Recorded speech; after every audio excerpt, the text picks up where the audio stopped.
విచ్చేసిన print and electronic media సోదరులందరికీ కూడా నా ప్రత్యేక ధన్యవాదాలు.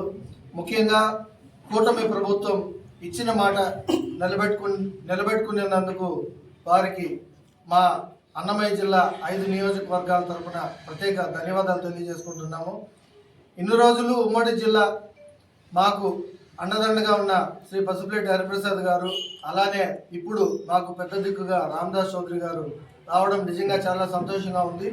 పుంగనూరు నియోజకవర్గంలో 4 మండలాలు అన్నమయ్య జిల్లా, ముఖ్యంగా హెడ్ క్వార్టర్ మదనపల్లి చేయడం వల్ల మాకు అన్నిటికీ కూడా అనుకూలంగా ఉంటుంది.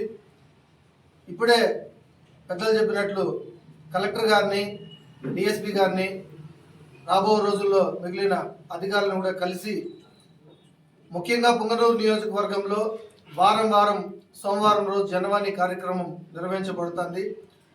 అందులో వచ్చిన కంప్లైంట్లు కూడా మాకు అందుబాటులో కలెక్టర్ గారు కానీ, పెద్దలు రామదాస్ చౌదరి గారు కానీ, దానికి మించి వెళ్తే పార్టీ అధిష్టానానికి కూడా తీసుకెళ్లే ప్రక్రియలో మేము ముఖ్యంగా కలెక్టర్ గారికి కానీ, అలానే డిఎస్పీ గారికి కానీ, మా కోసం మేము రాము, ప్రజల పక్షాన్ని నిలబడడానికి జనసేన ఎప్పుడు ముందుగా ఉంటుందనేసి మేము చెప్పడం కూడా జరిగింది.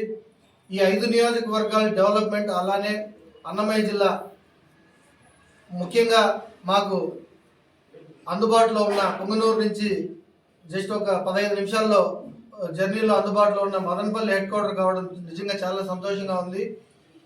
ముఖ్యంగా మన రాష్ట్ర ముఖ్యమంత్రి వర్యులు, అలానే ఉప ముఖ్యమంత్రి వర్యులు శ్రీ పవన్ కళ్యాణ్ గారికి, మరీ ముఖ్యంగా మా ఈ అన్నమయ్య జిల్లా ఇన్ఛార్జ్ మినిస్టర్గా అప్పుడు ఈ డివిజన్ దీనికి మినిస్టర్గా వేసిన మా నాదల్ల మనోహర్ గారికి జనసేన పార్టీ తరఫున ప్రత్యేక ధన్యవాదాలు తెలియజేసుకుంటూ, మా వంతుగా ప్రతి నియోజకవర్గంలో అభివృద్ధికి తోడుగా జనసేన ఎప్పుడు ఉంటుందనేసి మీడియా పరంగా మేము తెలియజేసుకుంటున్నాం.